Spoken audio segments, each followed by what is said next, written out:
Hello Internet and welcome to the Collective Arcana. We are a channel all about tabletop gaming, and today we're going to take you through encounter building for Pathfinder 2nd Edition in 6 easy steps.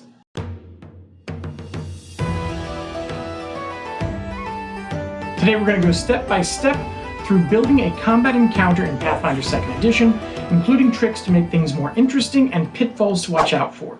If you'd like to see more GM tips, don't forget to subscribe. We sort of did a basics of encounter building video a while back, but we wanted to update that video with a step-by-step video in the goal of making it as helpful as possible to new GMs, and getting some finer points that even more experienced GMs may miss. Please use the chapter navigation if there's something in particular that you want to jump to and get some more information on. I go over quite a few miscellaneous pitfalls toward the end as well. If you want to make encounter building as easy on the table as it is behind the GM screen, then you should definitely check out our sponsor this week. Today is the start of Dungeons & Lasers Encounters over on GameFound. Use the link in the description below to check it out and pledge. With high-quality, detailed terrain and lots of classic monsters, including a properly big Tarrasque free with at least a starter-level pledge, you don't want to miss your chance to get in on the action. This crowdfunding campaign is only going to last 2 weeks, so don't miss it. We've backed a few of their projects so far, and not only is it durable and well-designed, it's also very easy to paint thanks to their deep carved detailing. In addition to the new scatter terrain-focused encounter packs, a lot of legacy terrain and monsters will be available as add-ons at special lower prices than retail. So sign up and get started on this affordable terrain system you're sure to love. When sitting down to build an encounter, page 488 of the core rulebook suggests that you first decide how an encounter will fit into the adventure overall. In the first place, the type and difficulty of your encounters does a lot to set the tone of an adventure. Lots of easy combats will create a fast-paced sort of feel, and a string of exploration and social encounters can ratchet up the tension before a big combat. Decide what type of encounter works best for this point in the adventure, and note that social and exploration encounters should not be ignored, but they aren't what this video is focusing on. So, continuing on, step 2 is to set your threat. Based on how this encounter fits into your adventure, you will assign it a threat level. Using table 10.1 on page 489 of the core rulebook, you can see the encounter budget you have to work with based on the threat level that you've selected. The game features 5 levels of threat up to the top level, which is extreme, and it is exactly that, it's extreme. I would recommend you only plan to use that once or twice a campaign, unless your party is just banging on all 8 cylinders and really able to punch outside their weight. Seriously, this is specifically called out as like an end of the campaign sort of boss. And especially at lower levels, you should absolutely avoid this. Also note on table 10.1 that there is a note on character adjustments if you have more or fewer than the standard 4 player characters. Simply add or subtract from your budget. If you have more or less players, for example, a moderate encounter is usually a budget of 80 XP. If you only have 3 PCs, then you would subtract 20 for a total of 60 XP in your budget.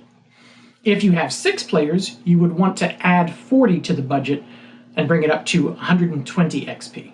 Trivial threat encounters are great as a warm-up or a cooldown after a tough fight, and can generally be strung together even fairly close to anything besides an extreme or severe threat encounters. Low threat encounters should sort of be your bread and butter in all but the most meat grindery of campaigns. The party will typically need to work together to not expend resources, or they can expend resources if they want to sort of, not think too much and just get through the encounter quickly, which may, end up biting them in the butt later. Moderate threat encounters are a real challenge and will require strong teamwork and resource management if they want to be able to continue quickly thereafter. Severe threat encounters are very dangerous. Even a rested party with bad dice rolls or poor tactics may experience casualties, and a party that's low on resources will be in dire straits.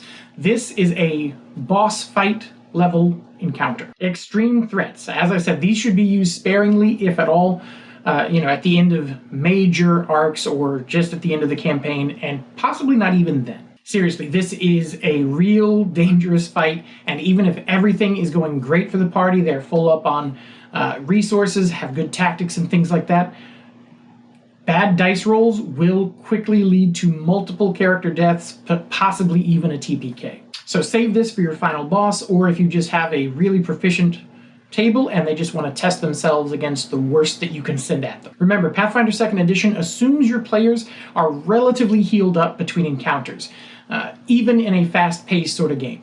Like even if time is running out, it's still expected that they're not going to continue on if everybody's below half health. So on that note, you may want to give your players 10 minutes and make it clear to them that they have that.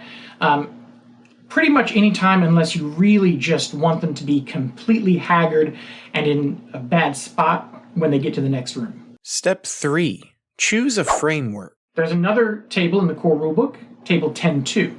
You'll notice on this table, it not only tells you how much a creature will cost towards your encounter budget, but it also notes what role a creature would provide. From trivial lackeys to extreme threat solo bosses. If you aren't sure how to spend your budget, the GMG offers some example encounter structures in the Quick Adventure Group sidebar on page 46. These are not hard set rules. If you don't have the GMG, don't worry about it, but you can always head over to archives and see. But they're really just suggestions until you get a hang of building interesting encounters on your own, so that you know sort of what an expected group can look like. The biggest thing to note here is that having a single +3 or +4 level enemy is generally going to be much more dangerous than a larger group of enemies like 3 creatures of party level. This can run counter to expectations if you built encounters in other games, where a difference here is the linear growth of characters and enemies, and how the +10, -10 crit chance works. Essentially, higher level enemies have a bigger bonus than your party has AC, and will find themselves critting about as much as they're hitting in a lot of cases. And that means that your players are going to be losing twice as much health from every hit than a standard hit. Sometimes much more than twice. And they're also less likely to be hit by players, and that's why with bosses, teamwork is key to begin to impose some penalties on your target or bonuses for your allies to mitigate that huge AC bonus and attack bonus and stuff that these higher level bosses will have. Additionally, the incapacitate trait on some of the more devastating spells in the game will generally severely limit the effectiveness of some caster options.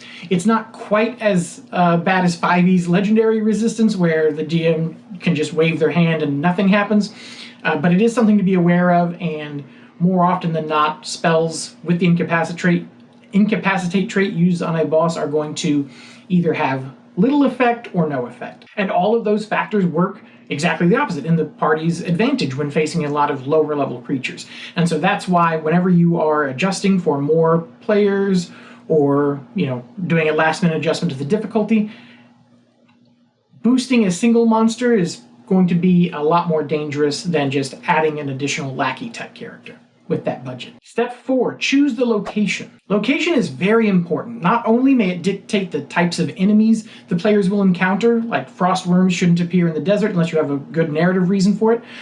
Locations may also offer varying difficult terrain to slow foot movement, or fierce winds to stop flight, and all sorts of things like that. It may even be an aquatic encounter that's going to require everyone to either have a swim speed or be constantly making athletics checks to swim or finding other ways around it. But it's going to be a big part of that encounter. The core rulebook has some suggestions on the extra challenges faced by players in different environments, beginning on page 512. In any case, if you think the terrain will be a hindrance to the party, either because you have a lot of melee characters and a lot of movement's going to be required to get to enemies, or just you don't have a lot of confidence in people making their climb or swim checks or whatever the case may be, anytime you think that the environment will play a factor, you will want to factor that into your budget, especially when you plan to have enemies that can take advantage of that environment. For example, if all of the creatures you're having the players face have swim speeds or special movement and things like that they can do in the type of environment they're going to be in, and you know that the players don't, or at least will have to use spells or items once they realize what's going on to be able to, that's something to consider. I mean, think about it this way. A 30 by 30 room that has a bunch of archers in it versus a massive cliff with archers up on a sort of elevated terrain just shooting with impunity at your mostly melee party down below is going to be a very big difference between those two encounters. Generally speaking, I would recommend that you treat an encounter with unfavorable terrain elements as one threat step higher, or, to put that in other terms, build your encounters 1 degree of difficulty lower. But be wary, you may find some creatures and terrain combinations are unexpectedly especially deadly. Step 5, select your monsters. I know, it took us a while to get here, but now that we have our budget and have adjusted it for the location and the type of terrain, it's time to assign the creatures using table 10.2 on page 489 of the core rulebook. Pathfinder2e also gives you a number of tools to adjust the power or flavor of a creature to better fit your encounter. If you want to use a particular creature, but you find that its level isn't quite right for the role you'd intended, you can use elite or weak adjustments to change it. This will effectively change its level compared to the party. I'd usually recommend you only use a single adjustment once per creature, because that otherwise, if you start to stack these adjustments, then you may find that some of these creatures are going to possibly outpace the expected math for a creature of their new level. There are also various creature templates that have appeared in different places, but you can find a complete list at the archives of Nethys if you search for monster templates. These are mostly going to be things like undead, and there's some werewolves and things like that, but as the game continues to grow, more and more will be added. Finally, if you want to include hazards or traps, you can use table 10.14 in the core rulebook on page 521. This works just like table 10.2 to tell you how much each hazard costs towards your budget based on the party's level. If you want to make a boss feel extra dangerous without adjusting their math with an elite adjustment or something like that, or changing their flavor with a template, you can mimic D&D 5e's lair and legendary actions by building a few hazards and possibly complex hazards into your budget and flavoring them as the boss doing these things outside of their turn. You may want to change the exact interactions there. Complex hazards can be a little tricky because they will often have specific ways that they can and cannot reset. But you can certainly, work at that and tweak that to make it work for what you expect the boss and how that fight to go, to allow it to reset, and also to allow potentially the party to disable it. But for that reason, especially if you're new, I would recommend you stick to simple hazards. That way they are one-time abilities that the boss can do. And then if you want him to be able to do it 3 times, budget it into the encounter 3 times. And we're almost there. Step 6 is just final review and check for any pitfalls. So we're just going to go over some pitfalls. Some we sort of touched on. Some are, in other sections. Some are going to be sort of brand new here.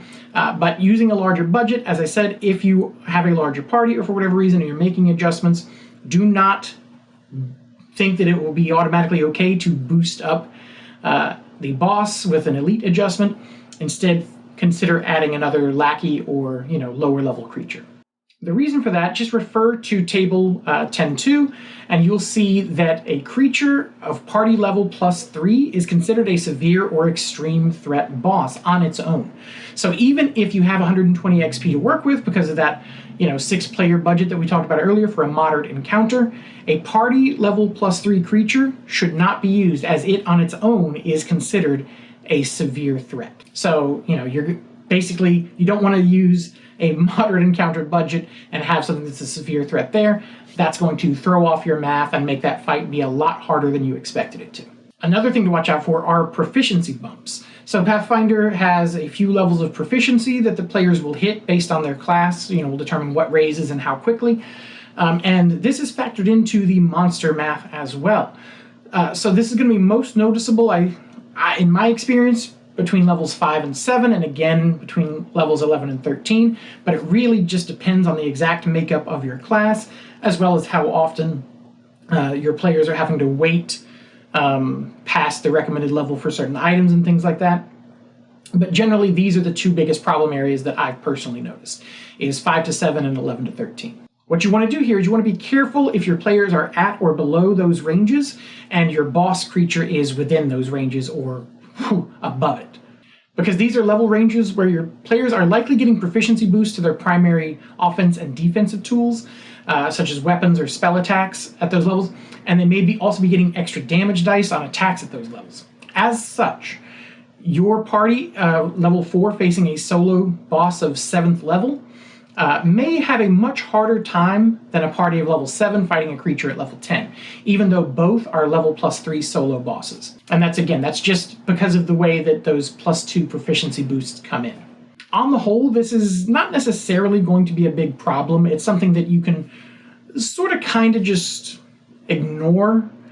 Where it really starts to be an issue, where you will definitely notice it though, is if you're applying like an elite template to a creature within those ranges and your party is below it. Next up, let's talk about party size. Generally speaking, the more creatures in a combat, the longer that combat will take. So keep that in mind. Even a large group of weak enemies, while it may not be particularly dangerous, if your group doesn't have a reliable way to deal with multiple enemies at once, like AoE spells or say a giant barbarian with cleave options, then the encounter will feel like a slog. Typically, you want to have slightly fewer enemies than you have player characters to make sure that players aren't having to wait too long between turns. If you really feel like you want to swarm your party and make them feel completely outnumbered and overwhelmed, Bestiary 3 introduced troops. These are large groups of enemies that stay in a formation and share statistics as if they were a single creature, with their statistics changing as they take damage to reflect members of that troop being downed by the party. That's great for you as a GM because it's just one initiative to keep track of, but they're still definitely dangerous and feel in many ways like a large group of enemies. And they can definitely block paths and stuff like that for your party to, again, make them feel surrounded and closed in. Next, you'll want to consider starting positions and map size. A powerful melee boss that begins their turn within reach of the party, turn 1 rolling initiative, they're right there, they could focus down a player character very easily before that character even gets a turn on initiative, potentially even killing them outright. A powerful ranged enemy on a large map can down PCs before they have a chance to reach them, especially if it's further away than players can reach in a single turn. This sort of thing can certainly be an interesting challenge on occasion, but overuse of very large maps will lead to sort of bland encounters where players feel like they're wasting their entire first turn just getting to the action. The flip side, smaller maps with narrow passages will favor melee characters, but leave casters and ranged characters feeling hamstrung because they can't use their distance to stay safe in tight quarters. They have difficulty drawing line of sight around corners, and area of effect abilities may endanger the entire party if there's not enough room for them to place the area so that it's hitting only enemies and not allies as well. Like larger maps, these tight quarters can be fun and interesting as an occasional challenge, and should be somewhat expected in dungeon crawls, but make sure not to overuse it. Remember, there is a difference between challenge and frustration, and the key distinguishing factors are repetition, which is bad, and options, which are good. If you want to run a prolonged tight quarters dungeon crawl, but you have a blaster caster or a ranger, let them know beforehand so that they can adjust and offer a few items that they can use, find, or purchase that will help them circumvent, but not necessarily negate those challenges, even if it's a limited use option. That way, if things start to turn really bad, they still have ways to be very impactful in situations that don't otherwise play to their strengths. Also, note that level matters. We sort of talked a little bit about how the proficiency bumps can have an effect, but so does just your party's overall level, especially in a group that is, not just doing like a one-shot where they are, beginning at level 12 or something like that.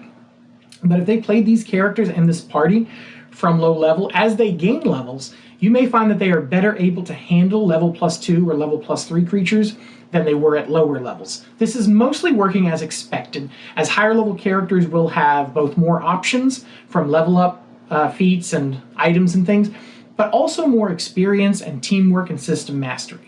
Now, this doesn't mean that the encounter building rules stop working at higher levels. They work just fine despite this, and you can and will still be able to challenge them without fudging rolls or anything like that. It's more that at lower levels you need to be extra respectful of the threat ratings and more vigilant for unexpected interactions.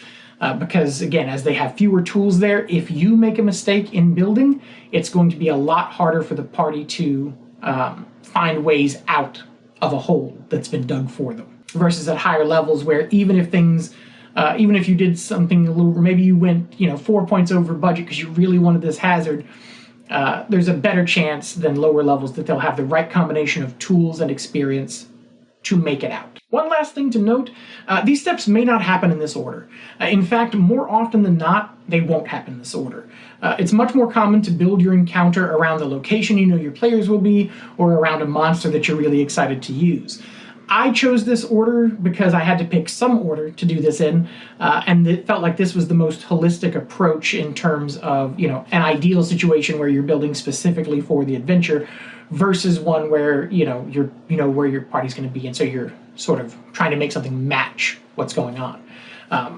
And that, again, won't always be the case, and sometimes you will be coming in, from monster selection first, or even possibly from, the encounter sort of design. But no matter where you come from, do that step first, and then go back through these steps in roughly the same order. The biggest thing is make sure you save that last step, step 6, that review step for last, because it doesn't do you any good to review if you haven't considered location yet.